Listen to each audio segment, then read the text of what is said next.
So I want to read to you from chapter 3 of SUPERENERGY from the book SUPERENERGY and the Quantum Vortex. And I reiterated, I gave you a little bit of a talk about near-death experiences in my last podcast, so I've been giving you the revision of this chapter before I read it. But anyway, here we go. Chapter 3 of near-death experiences. Evidence of life after death is coming from rapid advances in resuscitation of medicine, which have led to the ever-increasing number of near-death experiences. This term was first used by Elizabeth Kubler-Ross and then by Dr. Raymond Moody, one of the first medical doctors, to record extraordinary reports coming from patients who had been resuscitated. In his landmark book, Life After Life, Raymond Moody presented numerous case study testimonials in support of the idea of life after death, collected from people who had a near-death experience. He described a typical near-death experience. A man is dying, and as he reaches the point of greatest physical distress, he hears himself pronounced dead by his doctor. He begins to hear an uncomfortable noise, a loud ringing or buzzing, and at the same time feels himself moving very rapidly through a long dark tunnel. After this, he suddenly finds himself outside his physical body, but still in the immediate physical environment, and he sees his own body from a distance as though he is a spectator. Many people who have been through a near-death experience in an operating theatre or a motor car accident report being out of their bodies, fully conscious, looking down on the scene of the operation or the accident. To quote Raymond Moody, "I saw them resuscitating me. It was really strange. I wasn't very high.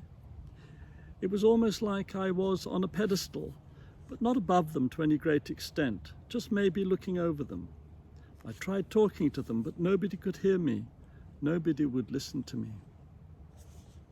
Moody reported that many patients were aware of what people were saying and thinking about them. "I could see people all around, and I could understand what they were saying. I didn't hear them audibly, like I'm hearing you. It was more like knowing what they were thinking, but only in my mind, not in their actual vocabulary. I would catch it the second before they opened their mouth to speak." Near-death experiences support the idea that the mind exists as a universal reality and that we are capable of visiting other worlds. They suggest that when the brain dies, the cognitive mind is released from containment in the human body. Only by accepting mind as a universal principle can near-death and out-of-body experiences be understood. This flies in the face of scientific orthodoxy, which insists that the mind is a product of molecular neurological function and cannot survive the death of the brain. Eminent doctors like the neurologist Sir John Eccles disagree with the materialists. I maintain that the human mystery is incredibly demeaned by scientific reductionism, with its claim in promissory materialism to account eventually for all the spiritual world in terms of patterns of neurological activity. Many doctors, scientists, and philosophers refuse to accept the accumulating evidence of near-death experiences, preferring to dismiss them as hallucinations of dying brains. But experts in the field of resuscitation medicine say that it is not possible if the patient is clinically dead when they have had a near-death experience. Sam Parnia prefers to call it an after-death experience. Sam Parnia is a doctor whose speciality is resuscitation. In his book, Erasing Death, he explains that he doesn't start treating his patients until after they have been pronounced clinically dead. He contends that the term near-death is inaccurate because from his professional point of view, people who have had an NDE actually die and have an after-death experience, not a near-death experience. Parnia said that half of the leading hospitals in Europe and America have resuscitation teams trained to bring people back to life after they have passed through clinical death.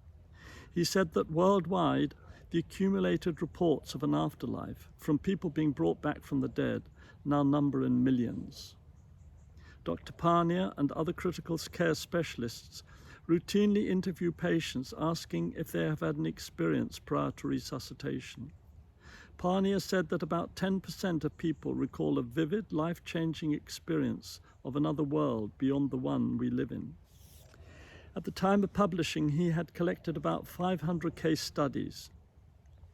The recalls often involved having a life review, traveling through a tunnel, experiencing a loving being of light, and seeing relatives before being drawn back into the body. Most people who have had an NDE report the other world is not dissimilar to our own. It had more light and beauty and felt like returning home. Only a few had an unpleasant experience of darkness and confusion.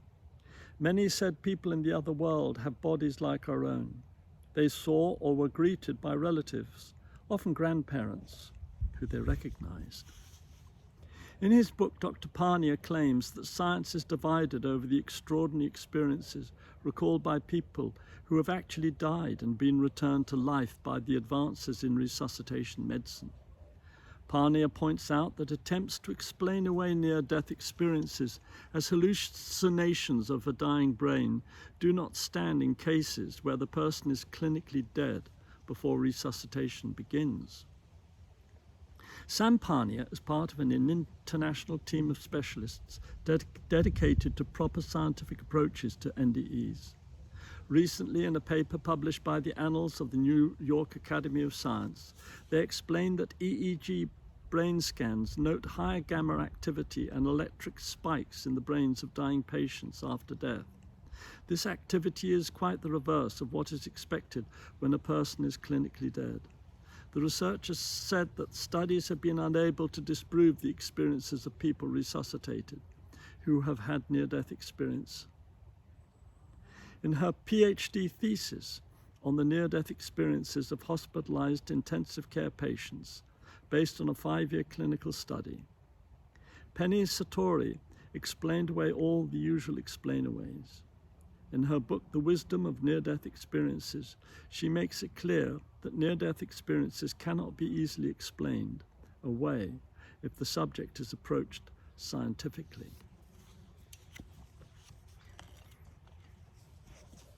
The fact of the matter is that a study conducted in America as part of the research carried out by the University of Virginia established that around about 80% of doctors believe in the afterlife, believe in miracles because of what they experience in their clinical practice. But they're unwilling to speak out about it because they don't want to damage their credibility, their reputation. You see, science has become a religion based on blind faith in materialism, dogmatic belief. It has its dogmas, like the Snuffit hypothesis that we just go out like a candle when we die. There's no afterlife. There's no other realities apart from the physical. This is not science. This is religion. The religion that masquerades as science, called materialism or physicalism or skepticism. And they've got their adherents, all these skeptics running around, determined to disprove anything spiritual and supernatural.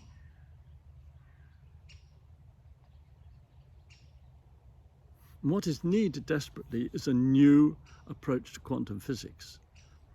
A new approach to science, a fresh broom to sweep away the falsehoods in science, and to establish a scientific theoretical basis from which we can believe in these extraordinary phenomena that are becoming evident as part of the body of science, that can't be explained away or explained easily by the outmoded paradigm of scientific materialism.